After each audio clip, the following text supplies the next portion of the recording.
Hello दोस्तों, अगर आपने चैनल अभी तक सब्सक्राइब नहीं किया है तो नई नई स्टोरी सुनने के लिए चैनल को ज़रूर से सब्सक्राइब करें। तो आज की हमारी प्रेम कहानी कुछ इस तरह से है। विनीता नाम की एक लड़की मुंबई में रहती थी। विनीता की उम्र लगभग 23 वर्ष की थी। किसी मजबूरी की वजह से उसे कॉलेज बीच में ही छोड़ना पड़ा था और वह 8वीं के बच्चों को रोज़ घर से कुछ दूर ट्यूशन पढ़ाने जाती थी। विनीता के घर से ट्यूशन का रास्ता लगभग 2.5 किलोमीटर था, तो उसे रोज़ 13 नंबर की बस पकड़नी पड़ती थी। लेकिन एक अमित नाम के लड़के से वो बहुत ज़्यादा परेशान थी। वो रोज़ उसका बस स्टैंड तक पीछा करता था, मगर कभी भी उसने विनीता को परेशान नहीं किया था। बस वो उसका बस स्टैंड तक पीछा करता था और वापस घर चला आता था। वैसे अमित और विनीता एक ही गली में रहते थे। अमित विनीता को बहुत ज़्यादा पसंद करता था, मगर वो अपने दिल की बात विनीता से कैसे कहता, क्योंकि वो तो सिर्फ 10वीं कक्षा तक ही पढ़ा लिखा था और घर से कुछ ही दूर कार मैकेनिक का काम करता था और विनीता उससे बहुत ज़्यादा पढ़ी लिखी थी।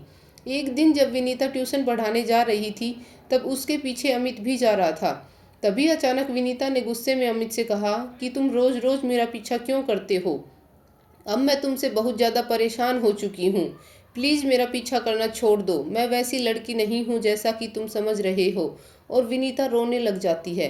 तब अमित उसे कहता है कि विनीता, आज के बाद मैं तुम्हारा पीछा नहीं करूँगा, लेकिन प्लीज़ तुम 2 मिनट मेरी बात सुन लो।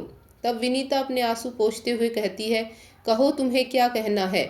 अमित कहता है, विनीता, मैं रोज़ तुम्हारा पीछा जरूर करता हूँ, लेकिन आज तक मैंने तुम्हारे साथ कोई भी बदतमीजी नहीं की है, क्योंकि मैं तुमसे बहुत प्यार करता हूँ, लेकिन आज तक तुमसे कह नहीं पाया। विनीता। ये बात सुनकर विनीता ने गुस्से में अमित को थप्पड़ मार दिया और कहा कि तुमने ये कैसे सोच लिया कि मैं तुमसे प्यार करूँगी? तुम जैसे लोफर से तो कोई भी लड़की कभी भी प्यार नहीं कर सकती, और आज के बाद मेरे पीछे आने की कोई ज़रूरत नहीं है। और विनीता वहाँ से चली जाती है। अमित भी नाराज़ होकर अपने घर चला जाता है। अगले दिन विनीता जब ट्यूशन पढ़ाने जाती है तो क्या देखती है कि उस दिन अमित उसके पीछे नहीं आया। ये देखकर विनीता के मन को बहुत सुकून मिला, लेकिन कहीं न कहीं विनीता को कुछ अजीब सा ही लग रहा था। पता नहीं क्यों विनीता बार बार पीछे मुड़कर देख रही थी और उसे कुछ अकेलापन सा महसूस हो रहा था, जैसे कि अमित का पीछा करना उसे याद आ रहा हो। मगर वो उस दिन अपने मन को संभालते हुए ट्यूशन पढ़ाने चली जाती है। मगर अगले दिन तो जैसे उसका मन अमित को ही ढूंढ रहा हो। उस दिन विनीता अमित के घर के सामने से देखती हुई ट्यूशन पढ़ाने निकलती है, मगर अमित उसे उस दिन भी दिखाई नहीं दिया। तभी विनीता को अमित रास्ते में एक लड़की से कुछ बातें करते हुए नजर आया और विनीता उन दोनों के पास से ही गुजरती है। तभी अमित विनीता को देख लेता है, मगर वो उसे देखकर अपना मुंह घुमा लेता है ताकि विनीता ये न समझे कि वो दोबारा उसका पीछा कर रहा है। मगर विनीता उन दोनों को देखकर सोचती है कि कहीं ये इसकी गर्लफ्रेंड तो नहीं है, और ये सोचते सोचते वो ट्यूशन करने चली जाती है। और फिर सोचती है कि मुझे अमित के इतने ख्याल क्यों आ रहे हैं। तभी अगले दिन मुंबई में तेज बारिश हो रही थी, मगर विनीता को ट्यूशन पढ़ाने जाना था क्योंकि बच्चों के लिए उसे नोट्स बनाने थे, और विनीता एक छतरी लेकर अपने घर से निकल जाती है।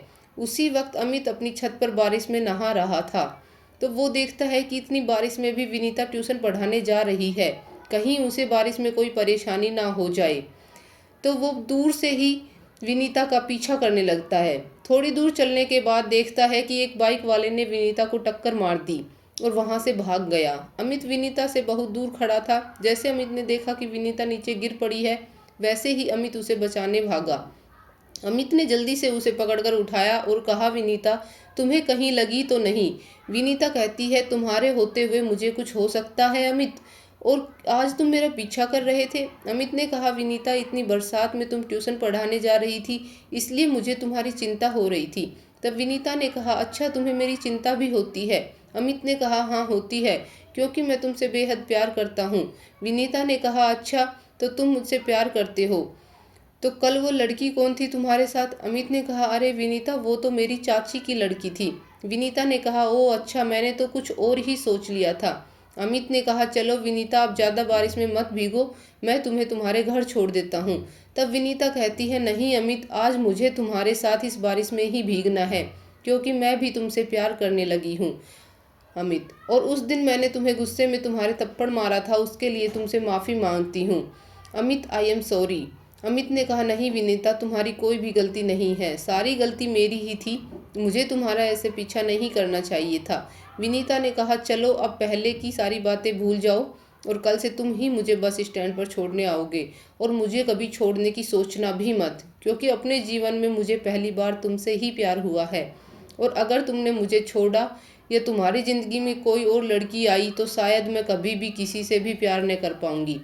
तभी उसी वक्त अमित ने विनीता का हाथ पकड़कर कहा कि नहीं विनीता, ऐसा कभी नहीं होगा, और उसे अपने सीने से लगा लिया और कहा कि विनीता, मेरा पहला प्यार और आखिरी प्यार तुम ही हो और मैं तुम्हें कभी भी धोखा नहीं दे सकता। प्लीज़ मुझ पर विश्वास करो। I love you for ever Vinita. और दोनों बारिश में ही एक दूसरे की बाहों में लिपट जाते हैं। तो दोस्तों, देखा आपने, प्यार कितना प्यारा होता है। जो लड़का विनीता को लोफर लगता था और उसका रोज़ पीछा करता था, उसी लड़के से विनीता को भी प्यार हो गया। क्योंकि दोस्तों, अमित विनीता का पीछा जरूर करता था, मगर उसने विनीता को कभी भी रास्ते में छेड़ा नहीं और ना ही कभी भी उसके साथ कोई बदतमीजी की। बस वो तो उसे दिल से चाहता था और विनीता के एक ही बार मना करने पर ही उसका पीछा करना छोड़ दिया। उसकी इसी आदत ने विनीता को अमित का बना दिया। तो दोस्तों, ये थी आज की हमारी प्रेम कहानी। आई होप आपको अच्छी लगी। अगर आपको अच्छी लगी तो वीडियो को लाइक करें, चैनल को सब्सक्राइब करें। राधे राधे दोस्तों, धन्यवाद।